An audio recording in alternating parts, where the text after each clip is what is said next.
Rain has a way of turning a city into a confession booth.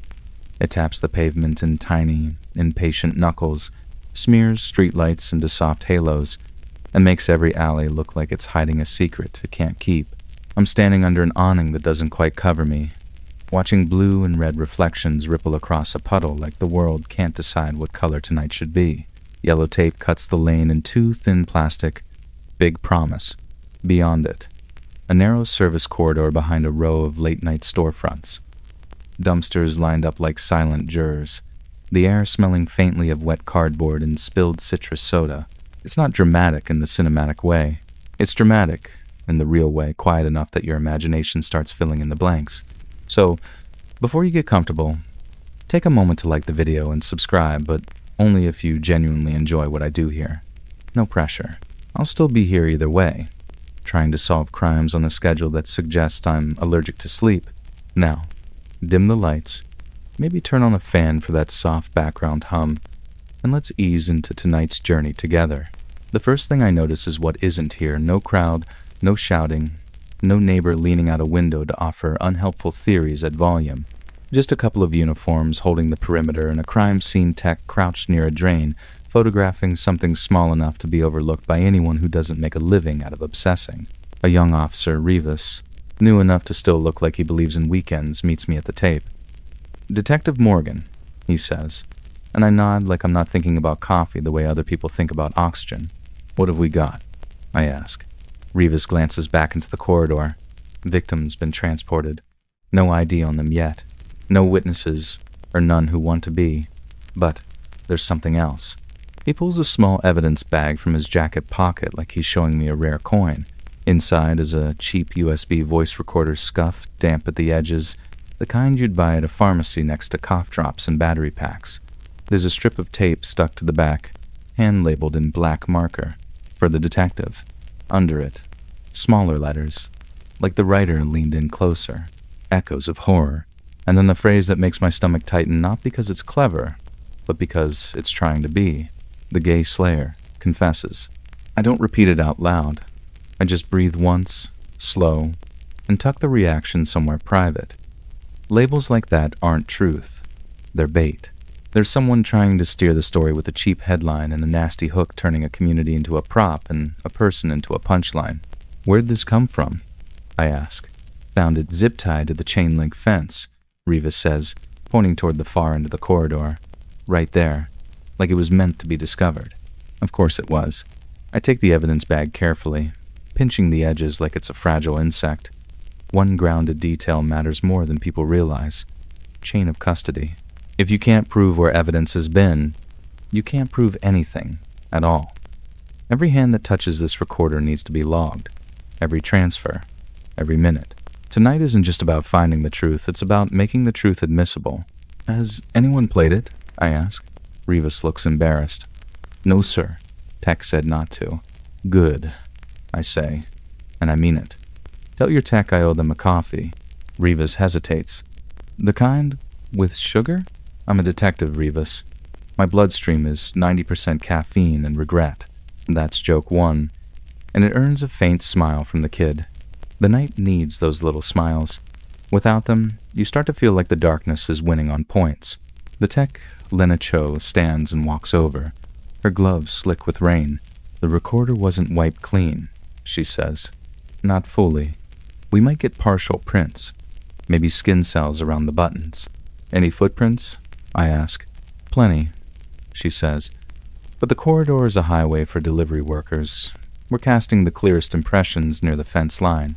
There's one boot tread that repeats same pattern, same depth, like someone paced, someone waited." I look down the corridor again. A wet city breeze runs through, lifting the smell of metal and damp paper.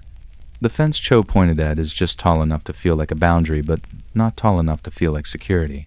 Zip ties still cling to it, little plastic handcuffs for objects. "This is a message," I murmur. Cho nods. "Or performance." That word performance hangs in the rain. No one's quite sure whether killers who leave messages want to be caught or simply want to be seen. The difference matters. One leads you to arrogance. The other leads you to escalation. I walk the corridor slowly, staying just outside the photographed markers. There's a soda can near the dumpster, half crushed, floating in a small puddle. A torn flyer plastered to the brick wall advertises an event from last month. Neon letters, dance beats, a promise of belonging. I can't help thinking how nightlife always looks like freedom from the outside until the night turns and proves it can be hunted. Rivas clears his throat. Sir, do you think this is a hate thing? His phrasing is careful. He's young, but he knows this is sensitive ground. I think, I say, someone wants us to think that. I glance at the label again through the plastic, and I think the person who wrote that wants fear to travel farther than facts. Rivas nods, absorbing it. Another officer, older, tired eyes, the look of a man who's seen too many dawns from the wrong side, hands me a preliminary incident summary. Minimal. Too minimal. Time. Found. Roughly 11:20 p.m. Call came from a passerby who didn't stick around. The victim was alive when EMS arrived, but barely. No clear witness statements. No obvious weapon left behind. Quiet. Controlled. I step back toward the patrol car that's acting as our temporary office. Rain beads on the hood, turning it into a black mirror. I open my notebook and write a single line. Recorder. Bait. Brag or misdirection? Then I add, who benefits from the label? Because that's the heart of it. If someone wants to poison the public story, they're probably trying to cover a private motive. Inside the car, the radio murmurs like a distant tide. Cho sets up a small, portable Faraday-style pouch basic signal shielding so the recorder doesn't accidentally sync, update, or get remotely tampered with if it's capable of it. It's a cautious move, and I approve. Devices are witnesses now, but they're also vulnerabilities. Let's get this to the lab, I say. Audio first, prints and DNA second. And don't play it on a laptop in someone's kitchen like it's a scary podcast. Cho raises an eyebrow. You say that like it's happened. I sigh. It has. And it was a very long report. Worry one. That's joke two. And Cho gives me the kind of smile you earn only by surviving bureaucracy together. Before we leave, I take one more look at the fence where it was zip-tied. Any cameras? I ask. Rivas points to a corner of the alley. There's one on the loading dock. Might be dead. Might not. Everything's might tonight, I mutter. We flag it for retrieval. Even dead cameras sometimes have memory cards. Even bad angles sometimes catch a reflection. Detectives still argue whether you chase every camera lead or focus only on the obvious ones because it's easy to drown in footage. But this case has already announced itself as a game, and I refuse to lose because I skipped the tutorial. Back at the station, I don't go straight to a listening room. Not yet. I do the thing that keeps me out of trouble. I document. Evidence intake. Condition of the bag. Moisture noted. Tape label. Photographed. Every step recorded like I'm building a staircase my future self will need to climb. When the recorder finally reaches audio forensics, the analyst Kamal meets me with a set of headphones and a look that says this is going to be weird. He doesn't press play immediately. Instead, he talks. Because professionals don't trust the first sound any more than I trust the first alibi. We'll make a forensic copy first, Kamal says. Bit for bit imaging, then we analyze the copy. Originals stay sealed. Good, I say. Any chance it's been edited? Maybe, he answers honestly. But we can often see discontinuities, waveform breaks, compression artifacts, unnatural noise floors. Then he adds the quirky tidbit, the kind that makes people blink. Also, there's something called electrical network frequency analysis. If the recording picked up the hum of the power grid 50 or 60 hertz, we can sometimes estimate where it was recorded, or at least whether it matches our region's grid pattern. I nod slowly. The city hums, and you listen. He smiles. Exactly. No one's quite sure how often ENF matching holds up perfectly in the real world, but it's one of those fringe-adjacent techniques that can turn background nothingness into location clues. The idea that the air itself keeps receipts. I like that. It feels poetic in a job that rarely is. Kamal finally sets the headphones down beside me. Ready? I take them, and for a second I hesitate. Not because I'm afraid of what's on the tape, because I'm aware of what it's trying to do. Shove a narrative into my skull before I've earned it. I put the headphones on anyway, because I'm Theo Morgan and curiosity is basically my curse. Kamal presses play on the forensic copy. There's a click. Soft. Close. Then breathing. Slow. Deliberate. Like someone practicing being haunted. In the background, something faint. A distant bass thump or maybe a machine cycle. Hard to tell. And then a voice calm. Low. A little too composed, speaks like it wants to crawl into your ear and live there. This is for the detective, it says. I need you to hear me because I'm done hiding. End quote. The voice pauses, as if savoring the space. I did it, it continues. And the echoes, they don't stop. I glance at Kamal. He's watching my face more than the screen. Detectives still argue whether confessions like this are real, I say quietly, not taking the headphones off or just another way to control the story. Kamal nods once. The waveform on his monitor moves like a heartbeat. The voice on the tape keeps going, steady as rain, and somewhere deep in my tired, caffeine-stained brain, a cold thought forms soft as a whisper, heavy as a door locking. Whoever made this recording doesn't just want to be caught. They want to be remembered. The voice on the recorder keeps talking long after the first sentence lands. Not because it's poetic, not because it's convincing, because it's structured, paced like someone who's rehearsed in front of a mirror, timed their pauses, chosen words the way people choose outfits for a photo they know will be shared. I sit with the headphones on, legal pad open, and I do the least cinematic thing imaginable. I take notes like I'm auditing a class called Lies 101. The voice says it's done hiding. It claims it did it. It repeats that phrase echoes, like it wants to brand the case, and it drags in that ugly label from the tape, trying to turn the whole thing into a headline about identity instead of a homicide investigation about a human being. I pause the audio and look at Kamal. We're not calling him that, I say. Kamal nods, calm. Agreed. Because words matter. The city already has enough people eager to misunderstand what happened behind a row of dumpsters. I'm not giving the killer free advertising. I press play again, and the confession unspools in measured increments. A description of a service corridor, a mention of rain, a mistake the speaker claims they made, and then a detail that catches my attention because it's the kind of thing only two kinds of people include. Someone who was there, or someone who studied the scene after. The fence bites your palms if you climb it, the voice says softly, but zip ties are quieter. I glance at the chain link photo on my desk. The recorder was zip tied to the fence. Could be a lucky guess, Kamal says. Could be. I agree. Or, it's the first real tooth mark. No one's quite sure whether confession recordings like this are genuine admissions or performance art designed to steer the investigation. Detectives still argue whether you treat them like evidence or like graffiti dangerous, mostly because people stare at it too long. I treat it like a map drawn by someone who wants me lost. The trick is to look for the parts they can't help but include. Background sound. A low thump. Regular, like bass from a club or a machine cycling. A faint beep at the edge of hearing. And once, very briefly, a tone that reminds me of a pedestrian crossing signal.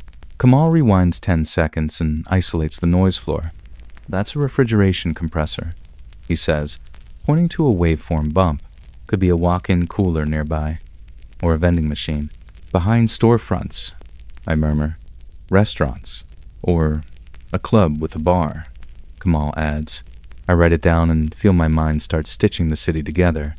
Alley behind shops, late-night crowd. Loud enough to mask small sounds, but quiet enough in the corridor to hear breathing. Then the confession shifts, and the voice begins describing time because liars love timelines. Timelines feel authoritative. They feel like evidence. They're also where people trip, because clocks don't care about charisma. I left just before 11, the voice says, when the streets still had music in them. I pause it again. Just before 11, I repeat. Kamal brings up the incident log. Call came in at 11:20, he says. Victim found at 11:20. I correct gently. Not necessarily when it happened. I tap my pen against the pad. If he left just before 11, the window is wide. Too wide. That's convenient. Joke one slips out because my brain uses humor the way some people use vitamins. This guy's confession is like my gym membership technically exists, but not very specific about the actual work. Kamal exhales a laugh. So what's next? Two voices, I say.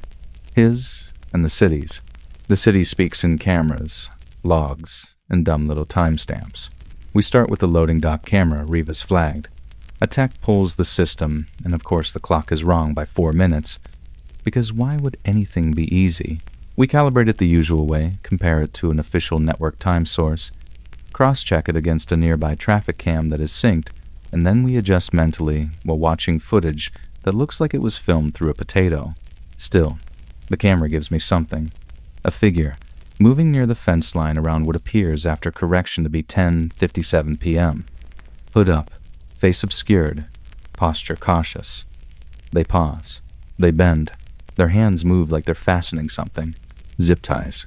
Not proof of murder. Proof of delivery. I don't feel relief. I feel irritation, because this means the person who left the recorder likely returned after the attack, or hung around long enough to stage the message. Which means the confession isn't just a confession. It's a second act. We pull traffic cams next street corners near the corridor, the main road leading away, and the intersection where the neon nightlife blurs into residential darkness. Traffic cams are fickle witnesses.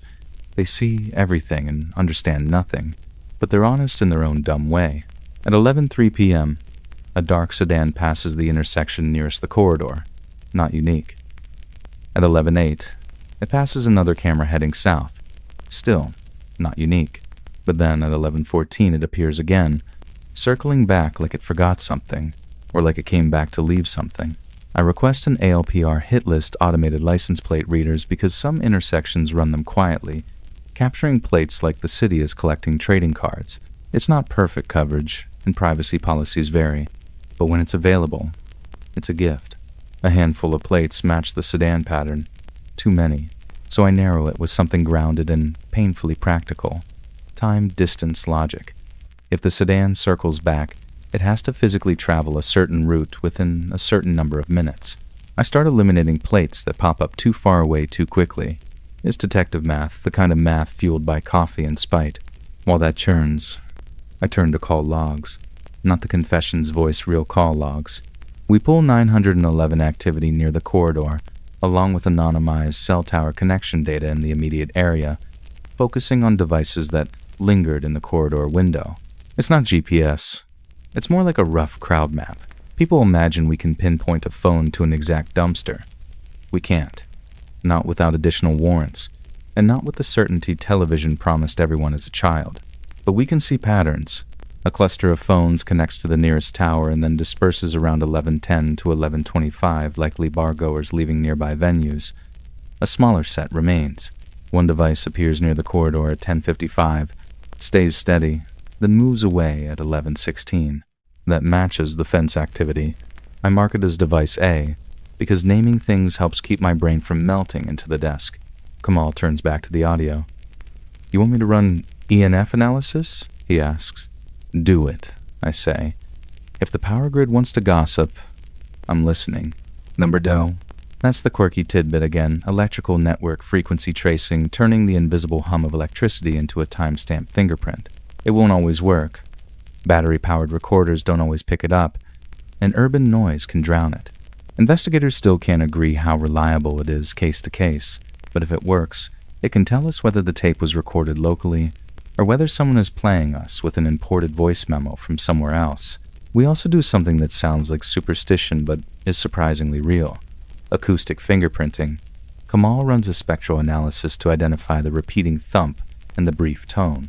He compares it against known sound libraries, crosswalk chirps, refrigeration cycles, ventilation fans. "Listen," he says, playing a clean segment. Under the voice, there's a faint rhythm music, but muffled, and right near the end, a metallic clink that reminds me of a bottle dropped into a bin. "Bar vicinity," Kamal says. "Or someone's kitchen," I counter. "Or," he begins, then stops, glancing at me. "Or a club back hallway," I finish quietly. I write CLUB with a circle around it, but I don't chase that door yet. Not fully. The outline of this case has rules, and I'm following them, section by section, footprint by footprint. Instead, I go back to the confession itself because two voices also means two narratives, what he claims, and what the evidence can tolerate. The voice on the recorder mentions music in the streets, a wristband, and a back door that sticks. Wristband. That's not a general detail. That's a venue detail. Club, stamp, or band you for re-entry. It's the kind of thing that slips into someone's speech if they were actually there, or if they were close enough to watch. I check local venues' policies. Most do stamps. One nearby place, the Violet Room, uses wristbands on weekends because their stamp ink kept smearing in the rain. I say it out loud and immediately feel the universe smirk at me. Of course the rain matters. Of course it does. Joke 2 surfaces, soft and sleepy. I love when criminals pick weather-dependent details. It's like they're collaborating with the forecast. Kamal smiles without looking up. Now we have a potential anchor. The Violet Room. An LGBTQ nightlife spot a few blocks from the corridor. If the confession voice mentions wristbands and back doors, and the background audio carries bar-like sounds, the tape may have been recorded near there, or the speaker wants me to think it was, because here's the tension. If the offender is trying to frame this as an identity-driven hunt, they might deliberately orbit LGBTQ spaces to make fear spread wider than facts, or the offender is part of that world and using it as cover. Or the offender is neither just a predator who learned the community's routines the way hunters learn trails. No one's quite sure which of those is most dangerous. By 2:07 a.m., the ALPR list narrows to 2 plates that fit the loop in the timing. One belongs to a rideshare driver with a documented pickup nearby, easy to eliminate. The other belongs to a vehicle registered to a name I don't recognize yet, with an address within 10 miles. Not a confession, not an arrest. But it's the city whispering back. I step out of the lab and into the hallway, where the building's fluorescent lights hum like they've never heard of bedtime. I rub my eyes and feel that familiar detective exhaustion, the kind that makes you wonder if you should start charging criminals for the overtime they're costing your lifespan. Joke 3 muttered to no one. If villains had to fill out my paperwork, the crime rate would drop overnight. I head toward the boardroom to pin up the first clean version of the night. 10:55 p.m. figure near fence line. Camera corrected. 10:57 p.m. Zip tie motion observed. 11:09 p.m. 911 call pending unknown. Exact event time. 11:20 p.m. Victim discovered. EMS response triggered. 11:14 p.m. Sedan loops back traffic cams. Device A present, then departs at 11:16. And beside that timeline, I write the confession's claims in a different color because I want the 2 voices to stare at each other until one of them flinches. The tape says just before 11. The cameras show activity near 11. The city logs suggest a return after. So, either the voice is lying, or it's telling a truth designed to hide the bigger truth. The confession wasn't left in a rush. It was placed with care, and whoever placed it wanted me to follow the sound of their voice, instead of the quiet, stubborn sound of evidence. The next morning meaning that pale, indecisive hour when the sun shows up but my brain refuses to sign in, I spread Maya's dropped papers across my desk like a failed attempt at origami, chat screenshots, a tracking number, a half-peeled shipping label photo Walt took for me, and a single sticky note in Maya's handwriting. Don't mess this up. He's counting on you. That line is the real weapon, not the fake baseball. Not the blue ink. That sentence is the part that hurts people, because it turns pressure into devotion. I start where devotion usually leaves fingerprints. Money. I call the mailbox rental place listed on the label. I don't introduce myself as a private investigator right away. I introduce myself as a person with a problem, and a voice that sounds like I've already lived through 3 of them. Hi, I say. I'm trying to locate a mailbox number for a package that got misrouted. It's for E. Larkin. The attendant sighs like she's heard every excuse in the book and hated most of them. We don't give out customer information. Of course you don't, I say, warm and agreeable. I wouldn't either. People are famously normal. That earns me a micro laugh. Not a full laugh. Just an exhale that says, fine. You're not the worst person I'll talk to today. I can take a message, she offers. Perfect, I say. Tell E. Larkin the baseball arrived, and the buyer wants verification. I hang up and immediately regret the phrase baseball arrived. If I had $1 for every time I accidentally said something that became relevant later, I could buy my own counterfeit. While I wait for that hook to catch, I shift to the other half of this case, romance fraud. The people who get pulled into it rarely start off gullible. They start off lonely, tired, hopeful, busy, normal. The scam doesn't announce itself. It shows up as attention. And attention, in the right lighting, looks a lot like love. Walt gave me one name, Maya. Not enough for a clean search, but the screenshots she dropped show a bank transfer receipt cropped, like she was trying to hide the number from herself. Still, the last 4 digits are visible. The date is visible, and the recipient is a business account, with a name that sounds like it was generated by spinning a wheel. Harbor Crest Logistics, LLC. That's the first thing I put into my case timeline. Date, time, amount, recipient label. The timeline is my favorite interrogation tool because it never raises its voice. It just sits there, calm and rude, while people trip over it. I also noticed something else in the chat thread. The scammer keeps mentioning time zones. I'm flying. I'm delayed. I can't call. Bad signal. It's always travel. Travel is the most useful fictional alibi because nobody can verify it without effort, and most people are too polite to verify someone they love. I decide to do the impolite thing. I track down 3 people. Not suspects, at least not yet. Victims, or near victims. People who brushed up against this same story and walked away with bruises. The first is a woman named Lila. She's a school administrator, organized, precise, the kind of person who color-codes her calendar and still gets betrayed by human nature. She agrees to meet me at a coffee shop near her office. Neutral ground. Public. Bright lights. Romance fraud. Hates bright lights. When I arrive, Lila has already chosen a table where she can see the door. Good instincts. Bad men love it when you don't look up. She folds her hands around her cup like it's something she's trying not to spill. You're Theo Morgan, she says. That's what it says on my unpaid parking tickets. I reply. Joke 1. Low impact. The kind you can fall asleep to. I don't start with, tell me everything. That's a rookie move. People freeze. They try to tell it in the right order. Instead, I use a grounding technique I learned from an old homicide sergeant who used to interrogate suspects with the patience of a monk and the humor of a tax form. Start with the moment it felt real, I say. Lila's face tightens. He sent a voice note, she says. Not just texting. A voice note. He said my name like he meant it. Did you ever speak live? I ask. She shakes her head. He always had an excuse. Different time zone. Poor connection. Meetings. He said he was in logistics overseas. He'd send photos of airports, shipping containers, hotel rooms. And when did he ask for money? I asked gently.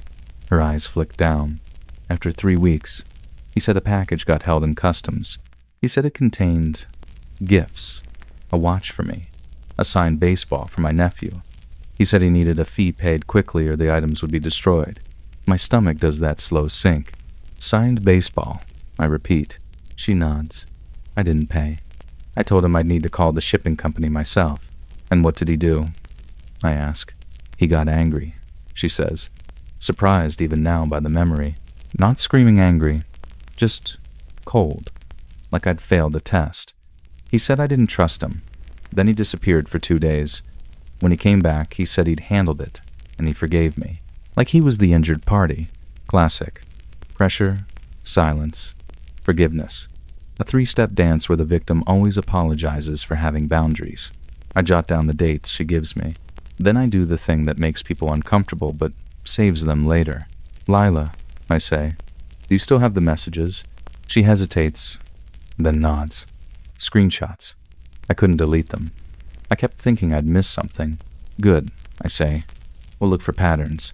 That's the grounded investigative detail. Pattern analysis across victims. Romance scammers reuse scripts the way bad movies reuse plots. If you compare enough conversations, you start seeing the seams. Lila pulls up her phone and scrolls. The scammer's name in her contacts is Evan. The profile picture matches the one in Maya's screenshots. Beach smile, warm eyes, harmless backdrop. but the timestamps are where the lie lives. He claims he's in transit at 2 a.m., her time, then in a meeting 1 hour later, then landing 2 hours after that. Impossible flight arcs, impossible schedules. Investigators still can't agree if scammers do this because they're sloppy or because the constant motion keeps victims dizzy enough not to check. Either way, the timeline collapses the romance like a bad stage prop. I take a slow breath. He's running multiple women, I say. Lila's jaw clenches. I thought I was special. That's the product, I say softly, feeling special. The second person I meet is a guy named Trent, mid-30s, collector type, excited by rarity, allergic to boredom. He answers my call like he's expecting a sales pitch. If this is about the ball, I already got my refund, he says. You got a refund? I repeat. Yeah, he says. I bought a signed ball from an online seller. Looked legit. Then my buddy said the autograph was too perfect. I filed a dispute. The seller refunded fast.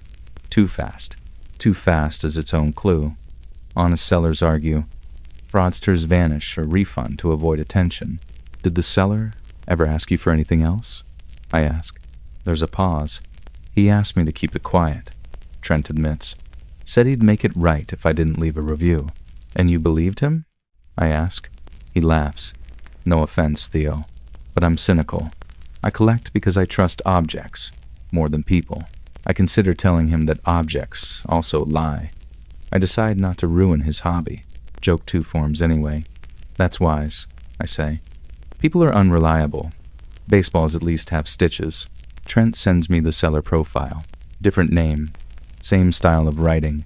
Same overly formal charm. Same logistics language. And this is key, the shipping label on his order originates from the same mailbox rental place as Walt's label photo. That's our overlap. Counterfeit pipeline brushing against romance pipeline like two strangers sharing an elevator. The third person is harder. Maya. I don't have her last name, but I have a clue. The video frame from Walt's camera showing her phone flash, "Don't talk," and "now." I can't read the sender name clearly, but the message bubble color suggests it's a standard SMS, not an app, which means there's a phone number behind it. Not visible, but maybe retrievable. So I go back to Walt and ask for the raw footage file. This is the unglamorous part of detective work. File transfers, codecs, timestamps, security DVR systems designed by someone who hates humanity. Walt hands me a USB drive like it's a fragile apology. Back in my office, I load the footage, isolate the frames, and enhance them just enough to clarify the pixel shapes without turning it into a fake CSI zoom. Real enhancement is less zoom and sharpen, and more reduce noise, adjust contrast, preserve artifacts. It's like trying to read a whisper through a storm. I can't pull the full number, but I can pull a partial, an area code in the last 2 digits. Not much until you pair it with something else. The scammer's messages in Maya's screenshots include a line, "If anything feels wrong, text me immediately. Don't talk to anyone." The second, same controlling language, same urgency, same finger on the neck. And then a fringe tidbit slides into my head, something I heard years ago from a postal inspector at a diner at 3 a.m. over coffee that tasted like burnt regret. He told me some scammers use canary phrases, odd, specific lines they insert into messages to see if victims share them with outsiders. If the phrase shows up elsewhere, they know the victim talked, and they tighten the leash. So I scan Maya's screenshots for anything strange, anything too specific, and there it is. Remember, loose lips sink ships. Who says that in a love story? A sailor from 1942? I check Lila's messages. Same phrase. My skin prickles, because that means the scammer isn't just flirting. He's monitoring, testing, controlling. I sit in my quiet office, surrounded by other people's heartbreak, and I feel the case deepen again. This isn't a single con. It's a system. Counterfeit goods moving through a mailbox hub, layered on top of romance manipulation to extract money and compliance. And detectives still argue whether these hybrid schemes evolve by design, criminals teaming up, or by coincidence, like two storms colliding. Either way, it's one storm now. My phone buzzes. A voicemail notification. From the mailbox rental place. I hit play. A woman's voice, cautious and clipped. This message is for Theo Morgan. E. Larkin received your note. He says, stop asking questions. I stare at the phone as if it grew teeth. Then I smile slow, tired. The kind of smile you give when the night finally admits it sees you too. Okay. I whisper to the room. Now we're talking. Evan Blake's name rides with me back to the station like a second shadow. It sits in my pocket in the form of a missing person report number, and it sits in my head in the form of one uncomfortable question. If this recorder is a performance, what is it performing over? I drop my coat on the back of my chair, the fabric smelling like mist and alley rain, and I go straight to the lab wing where the case has been quietly multiplying. The Violet Room footage request is in motion, but tonight I'm not chasing faces yet. I'm chasing fabrication, the forensic fingerprints of a staged message. Kamal is already at his console, screens glowing like aquarium glass. Cho is there too, rolling her shoulders like she's been wearing tension all night. They look up when I enter, and I can tell by their expressions that the recorder has stopped being a novelty and started being a problem. Tell me it's boring, I say. Kamal's mouth twitches. It's not boring. Of course it isn't. He taps the screen and pulls up the waveform again, peaks and valleys like a heartbeat trying to pretend it's calm. First, he says, we did the bit-for-bit image. Original stays sealed. This is the forensic copy. Good. I nod. Now ruin my sleep. That part's on you, Cho murmurs. And I take that as joke one because the truth is, my sleep was ruined long before this tape showed up. Criminals just filed the paperwork. Kamal zooms in. There are discontinuities, he says. Small ones. The noise floor shifts in a way that doesn't match natural pauses. Unquote. He plays a segment. The voice breathes, pauses, then continues. To a casual ear, it's smooth. To a trained one, there's a tiny seam like a cut in film that's been spliced back together. Edited, I say. Likely, Kamal confirms. Not necessarily heavy editing, but assembled. Possibly multiple takes. A confession that's been produced. Cho slides a photo across the counter. Close-up shots of the recorder, the tape label, the zip ties. We got a partial print on the recorder casing, she says. Not great. Smudged. But there's something else. Let me guess. I murmur. It's never the thing we want. She points to the buttons. We found trace skin cells in the button groove's low yield, but we're trying. And the tape label? The adhesive has fibers embedded, dark synthetic, consistent with a hoodie sleeve brushing it while it was applied. That's grounded detective reality trace transfer. Not glamorous, not instant, but stubborn. The kind of evidence that doesn't care how convincing a voice sounds. Kamal clears his throat. About that voice. He pulls up a spectrogram, colors and lines that translate sound into shape. The speaker's pitch informants suggest an adult male, he says. But there are signs of modulation. Not a full voice changer gimmick, more like deliberate throat placement, controlled breath, and possibly a slight filter. So, he's acting, I say. Or hiding, Joe adds. No one's quite sure whether offenders disguise their voice because they fear recognition or because they want to feel powerful like they can be anyone. Either way, it tells me the confession isn't a surrender. It's a mask. Kamal continues. We ran E&F analysis. Weak signal, but we got enough to compare. The hum matches local grid patterns for at least part of the recording. At least part. I repeat. He nods. That's the problem. The E&F match holds for one chunk, then becomes inconsistent like a different environment, or like the recorder moved, or like that segment came from another file. A stitched confession. I exhale slowly. He wants me to hear, I did it, but he doesn't want me to hear where he did it. Kamal points to another section. Also, the background rhythm, the thump you noticed it changes. In one segment it's steady, low frequency, like bass through a wall. In another, it's absent. Then, it returns with a different tempo. 2 locations, Cho says. Or 2 times, Kamal replies. Or a liar with an editing app, I add. Because the modern world gives everyone a knife and calls it a tool. Joke 2 slips out as I stare at the spliced waveform. Nothing says authentic confession like post-production. Cho gives me the kind of look that says, I'm not funny, I'm just coping. We go back to the alley evidence next, the physical stage where the message was delivered. Cho opens a file and shows me the boot tread casts. Repeated pacing, she says. Same outsole pattern near the fence. But here's the odd part. The impressions are unusually clean. Minimal debris, sharp edges. Meaning? I ask. Meaning they weren't walking around in that alley for long, she says. Or they cleaned their soles. Or they came from a cleaner surface like indoors. A person steps out, ties the recorder, paces, leaves. Minimal contact, minimal mess. The kind of behavior you'd expect from someone wearing gloves and thinking 3 steps ahead. Then, Cho shows me a swab result. Zip ties have a faint residue, she says. Not blood, not anything dramatic. A cleaning wipe, compound quaternary ammonium, common disinfectant.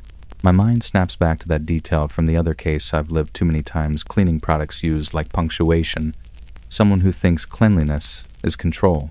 Detectives still argue whether obsessive cleaning is a signature or just a practical habit of criminals who don't want to leave prints. But when a confession is edited and a recorder is zip-tied with disinfectant residue, it stops feeling like habit and starts feeling like style. Kamal toggles to a clip and isolates a tiny sound, a faint double click near the end of the recording.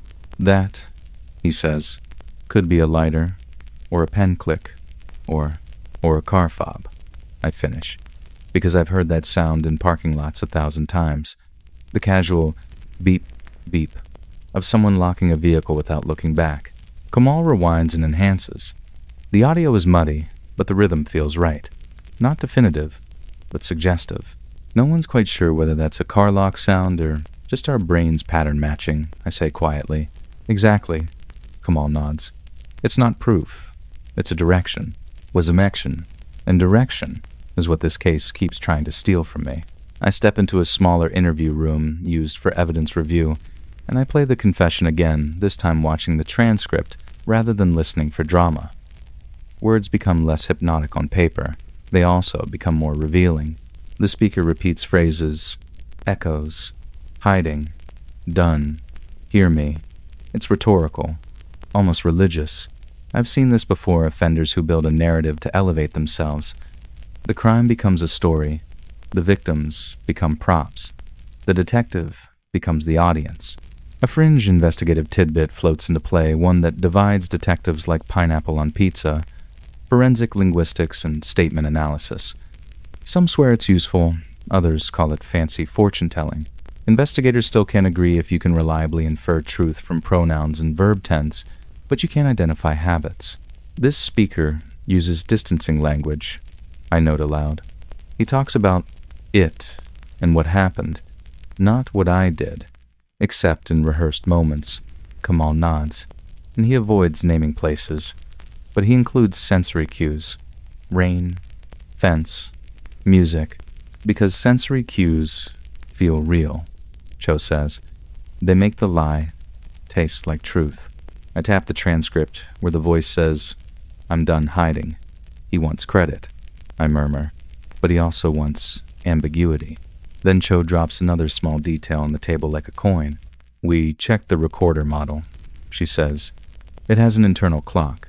It was set wrong by exactly 1 hour. 1 hour, I repeat, which could be daylight savings, Kamal says, or someone deliberately shifting it, Cho adds. And the file creation times reflect that wrong clock. A tiny sabotage. Not enough to derail the investigation, but enough to blur it. Like smudging a fingerprint, not erasing it. Joke 3 slips out as I imagine the offender fiddling with settings. Nothing says mastermind like losing a fight with a clock menu. Kamal chuckles softly, then sobers. There's more. He pulls up the audio segments and shows me the splice boundaries.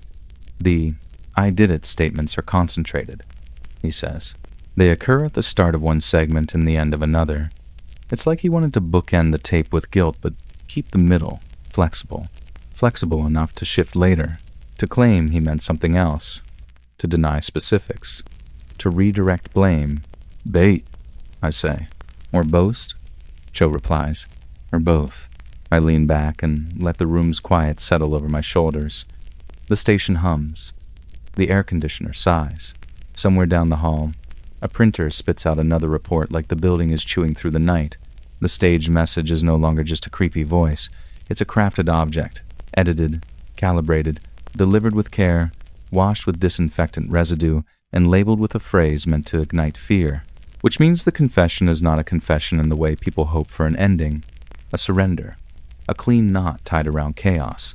It's a hook, and the person holding the hook is telling me, in the only honest way they seem capable of telling anything, they don't just want me to solve the crime, they want me to chase the echo, while the real story stays hidden in the quiet places between the edits.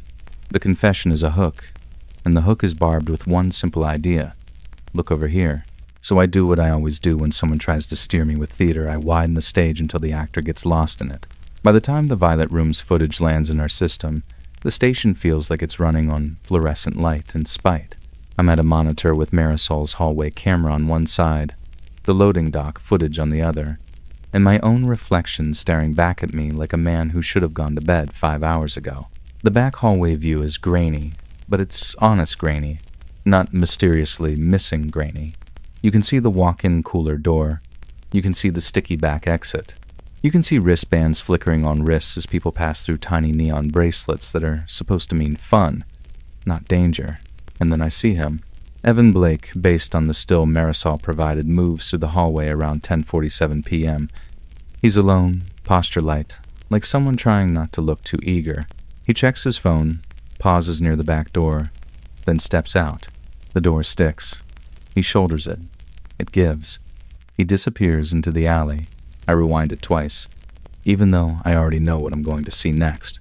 At 10:49, another figure enters the frame, from the bar side hood up, head slightly down, walking like he wants to be invisible, but also wants to be noticed for being invisible. He doesn't have a wristband showing. That's not definitive sleeves, hide things. Lighting hides things, but it's a mismatch. He pauses by the cooler door, like he's waiting for a cue. Then he moves toward the back exit. My throat tightens in that slow, careful way it does when a story starts matching itself. Freeze there, I murmur, and the tech obliges, pausing on a frame where the hooded figure's hands are visible. Gloves. Not bulky winter gloves, thin, dark, tight to the skin. The kind you don't wear for warmth. The kind you wear for not leaving yourself behind. A grounded detail. We timestamp everything off the same calibrated clock. Footage clocks drift, cameras lie. So we cross-reference this hallway feed with a front door cam and a synced time source, adjusting for drift until the night lines up like teeth in a bite mark. Once we do that, the pattern is clear. Hooded figure exits the Violet Room around 10:50 p.m. That's dangerously close to the fence line activity we saw near 10:57. 7 minutes again. 7 minutes is becoming my least favorite number. Investigators still can't agree whether it's ethical to enhance video beyond simple clarity adjustments, because at some point you're not revealing truth, you're inventing pixels. We stay on the safe side. Contrast, brightness, stabilization, frame-by-frame review. Nothing that creates information that wasn't there.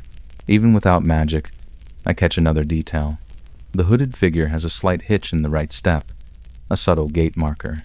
Not enough for a courtroom ID, but enough for a detective's memory to grab onto like a handrail. I lean back and let my eyes unstick from the screen. So, I say to the room, mostly to myself, we have a person who moves through a community space like it's camouflage. Camouflage. Borrowed faces. Borrowed routines. Because then cyber comes in with something that makes my stomach do that slow, sinking thing. They've traced Evan's recent messages, legally, properly, with the right paperwork through his phone and cloud backups. The last conversation is with a profile named Cal. The profile picture is a smiling guy in a baseball cap. Friendly, harmless, algorithm approved. Except the photo isn't Cal. It's scraped from somewhere else. An old modeling page. A public account. A face stolen like it was a wallet. Borrowed face. Literal. No one's quite sure whether catfishing is always about romance, or whether predators simply learn that people trust a smile more than a stranger in a hood. But the method is painfully modern. Lure someone with a safe-looking image, guide them to a quiet place, then vanish behind the anonymity you manufactured. I rub my eyes. Of course it's a catfish, I mutter. Criminals used to at least put effort into writing letters. Joke 1. It barely lifts the weight, but it keeps my voice human. Cyber pulls the metadata trail as far as it'll go. The account was created recently, messages routed through an anonymizing service, and the login IPs bounce like a pinball. But even pinballs hit walls. One login touches a local coffee shop network 2 weeks ago. Another touches a public library Wi-Fi. And suddenly, I don't just have a who, I have a where. Someone likes to hide in plain sight. We build a suspect net the way you build a quiet fire. Slowly, carefully, trying not to burn the wrong people. First, Dominic, the regular Kira mentioned. He has motive-shaped drama, jealousy, arguments, online mess. But drama isn't the same as homicide. It's just loud enough to distract you. Second, Shay. The name Gage heard during that stalking accusation could be real, could be a nickname, could be a decoy. Third, hooded figure, unknown identity, known movement pattern, gloves, gate hitch. Fourth, dark sedan, the looping vehicle from traffic cams and ALPR narrowing, registered to a name that still means nothing to me on paper. And then, device A, that phone presence lingering near the corridor and then departing like it had completed its chore. I start pressure testing alibis the way you test a chair before you sit because I've been embarrassed before. We bring Dominic in first. He's tired, defensive, loud in a way that tries to look innocent. He insists he was at the Violet Room until close, then went home with friends. Friends confirm parts of it. His card payment timestamp puts him at the bar. His location data voluntarily shared at first, then later verified keeps him near the club during the window we care about. He's a mess, but he's a consistent mess. I ask him about Evan. He swallows, eyes dipping. Sweet guy, he says. Didn't deserve. He stops, realizing he's halfway to a conclusion. No one's quite sure what Evan walked into, I say gently, and I'd like to keep it that way until we know. Dominic nods. Shaken. Not my killer. Then we talk to staff and regulars about Shay. The name floats around like smoke. Some know as Shay, some know as Shay, some know 3. It's a common nickname. It's also a perfect fog machine for anyone who wants identity to be slippery. Borrowed faces aren't always photos. Sometimes, they're names. We pivot to the vehicle. The dark sedan's registration leads to a middle-aged man who seems genuinely confused when we show up at his door. He's a teacher. He's bewildered. He offers me water and looks like he'd apologize to a mailbox if he bumped into it. The car hasn't moved all week, he insists. We check. The sedan is in his driveway, dusted with the same thin layer of pollen you'd expect if it truly hasn't moved. Not fresh rainwater streaks, not warm engine ticks. It's not our car, which means someone used a look-alike vehicle, or a borrowed plate, or a cloned plate, a favorite trick of people who want to exist in footage without being pinned to paperwork. Investigators still can't agree whether plate cloning is more common now because it's easier, or just more visible because we finally started looking for it. Either way, it turns a car into a costume. Joke 2 slips out when I'm staring at yet another blurry sedan still. I miss the old days when criminals at least had the decency to drive something distinctive, like a clown car, or a hearse, something with personality. No one laughs. Fair. So I follow the thing that doesn't lie as easily. Transfer. Remember the Violet Room? The glitter, the fog machine residue, the hand sanitizer that smells like fruit and regret? Clubs are factories for trace evidence. You walk in clean. You walk out, wearing the place.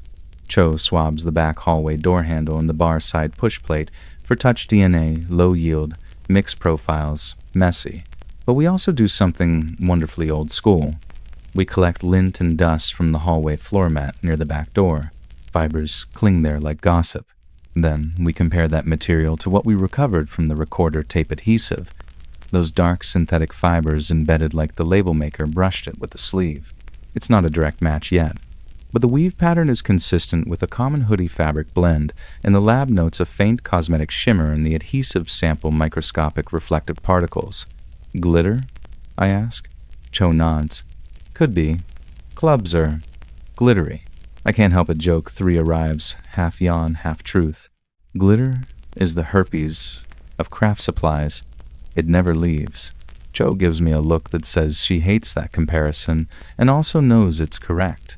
We take it further with a quirky, fringe-adjacent method that some detectives swear by: alternate light source scans on clothing, under certain wavelengths, trace cosmetics, disinfectant residues, and even some club stamp inks fluoresce. It's not magic. It's chemistry, being nosy. If we find our hooded figure, and his sleeves light up with the Violet Room's particular stamp, ink, or glitter mix, it's not proof of murder, but it's proof he was there, moving through that space the way the footage suggests. And then Device A comes back into play. Cyber and telecom analysts narrow the device's identity through lawful process. It's a prepaid line, activated recently, used sparingly, and this part matters, present near the library Wi-Fi login tied to Cal's fake account. Now the net tightens enough to feel like it has edges. We pull library security footage from that date. Libraries are quiet places, full of borrowed stories and people trying not to be noticed. Perfect for someone building a borrowed identity. On the footage, a hooded figure sits at a public terminal, posture closed, right leg bouncing with a familiar hitch when they stand. They leave without looking back. Borrowed stories, borrowed faces, borrowed safety. I stare at the screen and feel the case settle into a clearer shape. Someone using community spaces as camouflage, not because the community is the target, but because the community's routines offer privacy, discretion, and fewer questions when someone says, "I'm meeting someone." And that edited confession? That's the same thing. A borrowed narrative meant to keep us chasing a label instead of a person. I add a new line to my board, underlined twice. The voice is a costume. Find the body inside it. And as the night thins toward morning, I can feel the investigation shifting from who left the recorder to who made Evan disappear. The suspects aren't monstrous caricatures. They're ordinary silhouettes using borrowed faces. And I'm done letting the costume lead the dance. Which means it's time to do what every staged confession hates most. Turn it into a technical problem. Because drama can be argued with, evidence can be debated. But physics is stubborn. Physics doesn't care how calm your voice sounds on a recorder. It cares about where the sound waves bounced, what machines hummed in the background, and what tiny, accidental noises slipped through while you were busy trying to sound like a villain monologuing at midnight. So I pull the confession apart like a watch, not to admire it, to see which gears don't belong. Kamal and I are back in audio forensics with a fresh pot of coffee that tastes like burnt hope. He's running the spectral display while I sit beside him with the transcript, scanning for the moments where the voice gets a little too confident. "Here," I say, tapping the line about the back door that sticks. "And here, wristband. And the fence line." Kamal nods. "He's anchoring us near the Violet Room. Or pretending to," I murmur. "Which is why we need the parts he didn't choose." We isolate the cleanest background segment, one where the speaker pauses long enough that the world behind him gets to talk. Kamal boosts the noise floor carefully, keeping the process defensible. No invented sound, just clarified sound. A low thump, a faint whir, then very soft, an electronic chime that repeats at an interval that makes my brain itch. "Play it again," I say. Kamal loops it. The chime is subtle, like a small device acknowledging a door. Not a phone notification, not a text tone, more like a security keypad beep, or a retail door sensor, or the polite chirp of something automated in corporate. A grounded investigative detail kicks in. We don't guess. We test. Hypotheses. Compare it to the Violet Room back door, I say. Marisol had been cooperative. She'd let us record ambient sound samples legally, consented, documented, because sometimes you have to build your own reference library. We have a short clip of the back hallway. Cooler hum, vent fan, door stick and groan, the faint bass bleed from the main room. Kamal overlays the confession's background on the Violet sample. The cooler hum is similar. The vent frequency is close. But the chime? It's not there. Kamal raises an eyebrow. Not Violet. Or not times, only times Violet. I correct. No one's quite sure whether the offender recorded parts of the confession in multiple locations to create a composite scene, or whether he recorded in one place and layered sound to mislead. Either way, it's manipulation. And manipulation tends to leave fingerprints. We keep digging. Kamal runs a match against a library of common ambient signatures. Vending machines, ATM vestibules, parking garage fans, building HVAC, and this is my favorite door access systems, the little beeps of keycard readers. A result pops up with a probabilistic match. A certain brand of access reader beep used in many office buildings and some apartment complexes. My mind snaps back to the hallway camera at the library, the hooded figure at the terminal, the calm voice, and then to a bigger thought. If he likes systems keypads, doors, controlled entries, then he likely moves through spaces that feel controlled. Spaces like an office building, or a storage facility, or a secured parking garage. I tap my pen, eyes narrowing. What about the metallic clink? I ask. Kamal isolates it again. A tiny, bright sound, like metal on metal. Not glass, not a bottle. More like a keychain hitting a hook, or a locker latch. Locker, I whisper. Kamal shrugs. Could be, but I'm thinking about all the places you find lockers. Gyms, storage rooms, maintenance corridors, staff areas. The confession is starting to feel less like a killer in an alley and more like a person recording in a place they feel safe, private, controlled, and routine. Then we hit the part that turns the tape into a map. Kamal points to a waveform spike. This, he says, is a short impulse noise, sharp, consistent. It repeats every so often. He loops it, and my tired brain recognizes it with a jolt. The distinct times, clack times of a pedestrian crossing signal button being pressed, followed by a faint chirp. Except this isn't any random chirp. The pattern is specific. We pull a list of local intersections with accessible audio signatures from municipal recordings and public reference samples. It's not perfect, but it gives us candidates. Listen, Kamal says, playing a sample from an intersection 2 blocks east of the Violet Room. Not a match. He plays another, closer to the downtown library. Closer. Then he plays one near a mixed-use building with a secured parking garage and a ground-floor retail strip. The chirp rhythm matches enough to make my skin prickle. Investigators still argue how precise these sound matches can be in a busy city where signals share manufacturers and settings. But paired with the access beep signature and the locker-like clink, it points to a particular kind of place.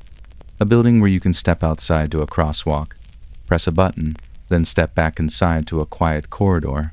A place where your voice won't echo too loudly. A place with controlled access. We cross-reference the narrowed ALPR and tower data, again not the cloned plate, the Times Movement Corridor asterisk. The hooded figure visited the library. The fake account touched the coffee shop and the library. Device A hovered near the alley and then departed. We map those points, and the center of gravity lands near that mixed-use building. I stand and stretch my shoulders, feeling joints complain like old detectives in old movies. So, I say, the confession isn't one location. It's a collage. Kamal nods. And the collage has seams. The trap becomes clearer. The offender wanted us to fixate on the Violet Room, on LGBTQ nightlife, on that ugly label. But he recorded at least part of the audio somewhere else, somewhere safer for him, somewhere he didn't want us looking. So we look. We pull records for that building. Who has access to the garage? Who has access to the service corridors? Who rents storage units in the basement if there are any? Who works maintenance? Who has a key fob that would make that exact beep? This is where the case stops being romantic noir and becomes administrative horror. Lists, logs, permissions, names. But names matter. One name stands out, not because it's famous, but because it overlaps my world in 3 different ways. Asterisk, asterisk, Caleb Wren. Asterisk, asterisk. Not Cal, the profile, but close enough to make my skin tighten. Caleb Wren rents a small storage unit in the basement level of the mixed-use building. He also has a library card. He also has a record of a minor complaint to the Violet Room weeks ago, nothing major, just being asked to leave after making someone uncomfortable. And this detail is both mundane and damning. His vehicle is registered in a way that could allow easy plate cloning. A common make, Common color, common year, a ghost car. I don't assume guilt because of coincidence. I'm allergic to coincidence, but I still treat it like a hypothesis, not a verdict. We build probable cause carefully. The library footage with the gate hitch, the access beep match, the proximity, the device activation timeline, the club incident log. Then we do the grounded, realistic thing that breaks almost perfect plans. We get warrants. Once we have legal entry to Caleb Wren's storage unit, we move fast and quiet because predators are skittish when they sense the world turning its head. The basement level smells like concrete and cold air. Fluorescent lights buzz overhead, making everything feel like it's being observed by tired insects. Rows of storage doors line the corridor like sealed mouths. Cho meets us there with her kit, and I can see the focus in her eyes. This is where trace evidence either sings or stays silent. We open the unit. Inside, boxes stacked neatly, a folded chair, a small table, and a cheap audio setup laptop, mic, foam padding like someone was trying to dampen echoes. A roll of zip ties sits in a plastic bag. A pack of disinfecting wipes is tucked beside it, unopened but present, like a habit. My breath catches. Slow. On the table is a handwritten sheet with lines of text, phrases from the confession. Scribbled, crossed out, rewritten. A script. The dark confession was rehearsed. Kamal doesn't need to be there to tell me what that means, but he would, if he were. This is production, not remorse. Cho photographs everything. Gloved hands, careful angles, scale markers, chain of custody, like a prayer. She swabs the mic, the laptop keys, the zip tie bag, the white packet. We bag the paper, preserving any latent prints and DNA. Then we find the fatal flaw, not the script that's obvious. The fatal flaw is a small smear on the inside of the storage door handle, something faint under normal light, bright under an alternate light source. Cho sweeps it, and it blooms. A trace of the violet room's stamp ink fluorescence. He recorded in a controlled basement, but he carried the club's residue with him. Glitter, 2 tiny reflective particles embedded in the foam padding. The community wasn't just his camouflage. It was his contamination. Investigators still can't agree whether offenders return to community spaces because they crave the thrill or because they believe familiarity makes them invisible. But whatever the reason, it made him sloppy. And sloppiness is what ends almost perfect plans. I stand in the cold corridor and feel the case pivot. We're no longer chasing an anonymous voice. We're standing in the room where the voice was manufactured. The trap is springing backward onto the person who said it. Now I just need to find Caleb Wren, and I need to find Evan, because somewhere outside these concrete walls, a living absence is still moving through the night, and I don't intend to let it fade into morning without a name attached to whoever tried to turn it into an echo. The basement corridor is still in my nose when we move cold, concrete, old dust, that faint metallic tang you only notice when you're scared enough to pay attention. Caleb Wren's storage unit sits behind us, photographed and bagged and documented until it's less a room and more a list of facts. The script pages, the foam padding with glitter specks, the zip ties kissed by disinfectant. It's all there now, pinned down like an insect under glass. But a case doesn't end because you found a set. It ends when you find the person who built it and the person he tried to erase. We run Caleb's address first. Routine. Quiet. 2 units. A building with a lobby that smells like air freshener and other people's secrets. We don't go in like a movie. We go in like paperwork made human warrant in hand. Body cams on. Voices low. The kind of professional calm that keeps mistakes from becoming headlines. A grounded detail. We split roles before we move. 1 team clears. 1 team documents. 1 team is assigned solely to evidence handling, so chain of custody doesn't get muddy in the adrenaline. If I've learned anything, it's that chaos is the criminal's best friend and sometimes the prosecutor's worst enemy. Caleb's door opens on the 3rd knock. Not because he's cooperative, but because he thinks it's his neighbor. He's wearing sweatpants and a sleepy face, eyes going wide when he sees uniforms. For half a second, I see the same thing I heard on the recorder. Calm, trying to look natural. Caleb Wren, I ask? Yes, he says, voice smooth. What's this about? That depends, I reply. On whether you'd like to keep pretending you don't know. Joke one slips out because my mouth is a pressure valve.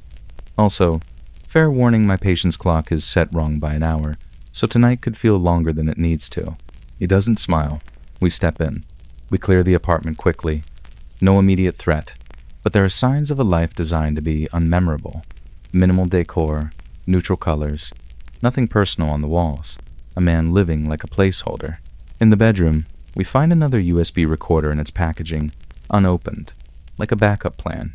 In the kitchen drawer, thin black gloves. In the closet, a hoodie that looks like every hoodie in every city. Ordinary. Ordinary. Ordinary, the uniform of people who want to disappear. Caleb keeps talking. I don't understand, he says. I haven't done anything. I tilt my head. Then this should be easy. We bring him in. Not because we need drama. Because we need a room where the story can't keep escaping into the corners. In the interview room, Caleb sits with his hands neatly folded. Posture. Practiced.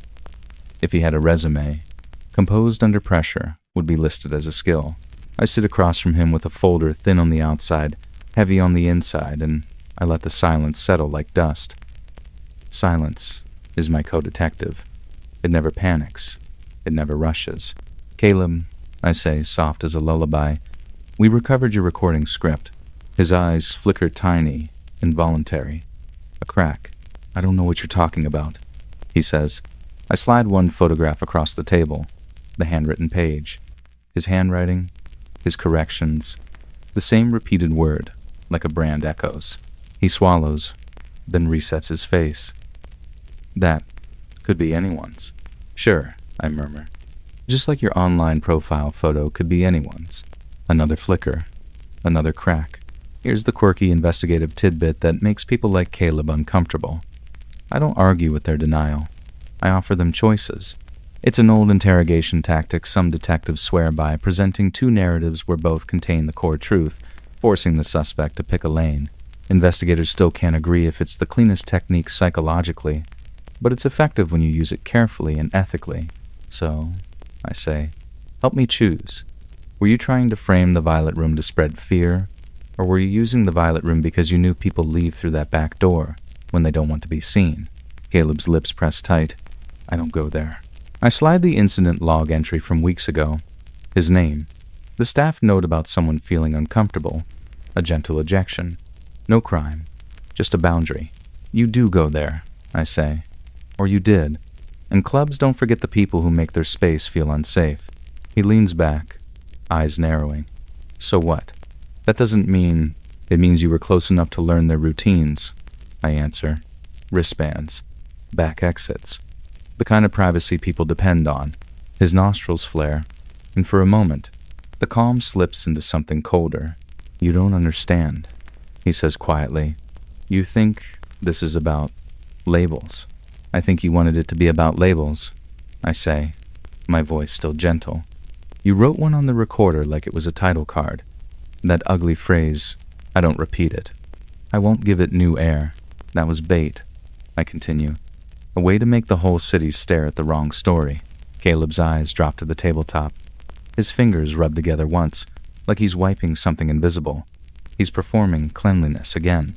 I lay out the chain, piece by piece, like placing stones in a path. The library footage shows your gait, I say. The fake profile lured Evan Blake. Device activity puts a prepaid line near the alley. Your storage unit contains the script and recording setup. Ink residue from the Violet Room shows up in the unit under alternate light. Glitter, too. And the background audio contains a building access beep consistent with the mixed-use basement corridor. He opens his mouth, then closes it. And, I add, because it matters. The victim from the alley is awake now. That lands like a weight. His eyes lift. What? Alive, I say. Bruised. Terrified, but alive. He remembered something. Not everything, but enough. No one's quite sure whether memory under trauma is a camera or a kaleidoscope. Investigators still argue how reliable a victim's recollection is when fear floods the brain. But it's not nothing. The victim remembers a calm voice close to his ear. A gloved hand. A smell of disinfectant, sharp and clean, like someone trying to sanitize the moment. Caleb's throat moves. He's swallowing hard now. I don't push for a cinematic confession.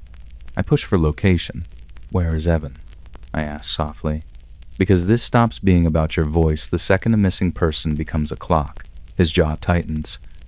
I don't know any Evan. I lean in slightly. Caleb, we've already searched your storage unit. We're searching your digital footprint. We're searching your life. But the city is big, and breathing time is small.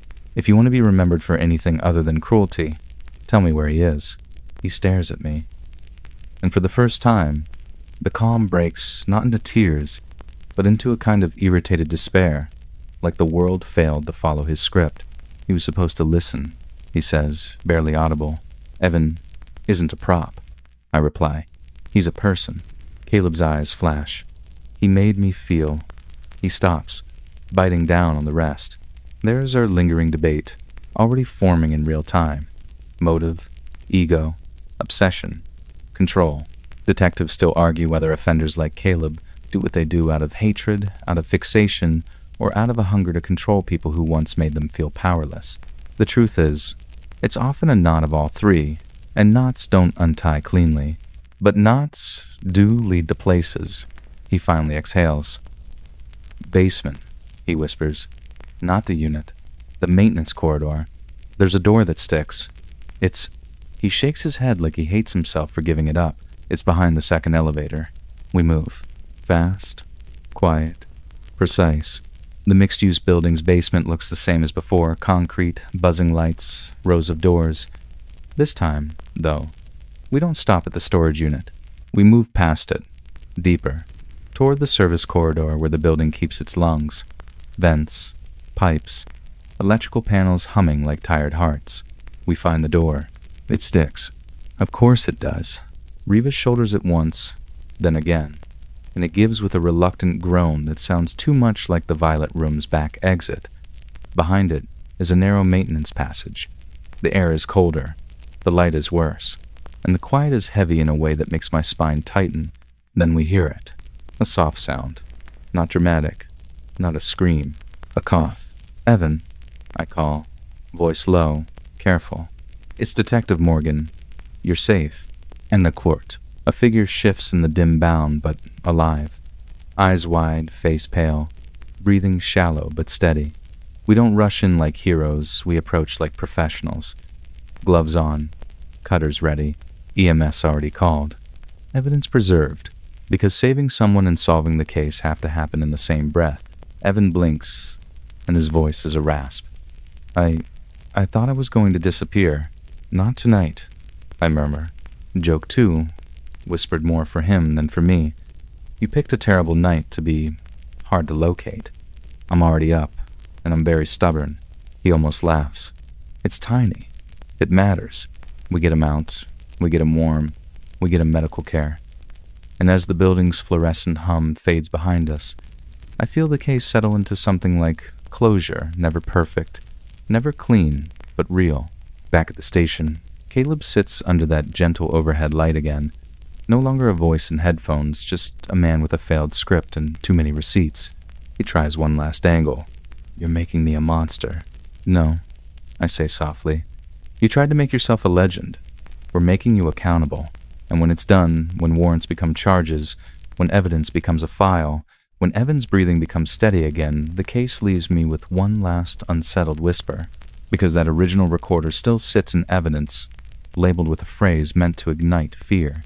And even now, investigators still can't agree whether Caleb chose that label to disguise a personal obsession, or whether he wanted the community itself to flinch, to shrink, to become quieter and easier to hunt. Either way, I know the truth I can live with tonight. The voice was a costume. The costume came off, and the echo doesn't get to write the ending. The station grows quieter in that slow, gentle way it always does after a storm of movement. Radios soften. Footsteps thin out. The air feels less sharp, as if the building itself is finally unclenching. I sit with a cup of warm coffee that is miraculously still warm, and I let the night's images drift past without grabbing at my throat. A recorder in a plastic bag, a hallway camera catching a hooded silhouette, a basement door that sticks before it opens, a missing person becoming a living person again, breath by breath, as the world turns back toward morning. There will be follow-up questions, of course. There always are. Reports to finalize, evidence to catalog, interviews to schedule when everyone's minds are steadier and the adrenaline is gone. The legal system will do what it does, slowly, carefully, with its own strange rhythm, and somewhere out there, the city will keep humming with 1,000 ordinary sounds, crosswalk chirps, vent fans, distant music fading into sleep. But for now, in this moment, the danger has been contained. The trap has snapped shut on the hands that built it. The community has its space back, and Evan has his name back, and the night doesn't get to take anything else. So let your shoulders drop. Let the tension in your jaw soften. Let the last sharp edges of this case blur into something distant and harmless, like headlights passing far away on a wet road. The alleys can rest. The locked doors can stay closed. The echoes can quiet down until they're nothing more than memory. Breathe in slowly, as if you're gathering warmth. Breathe out even slower, as if you're letting the whole night go.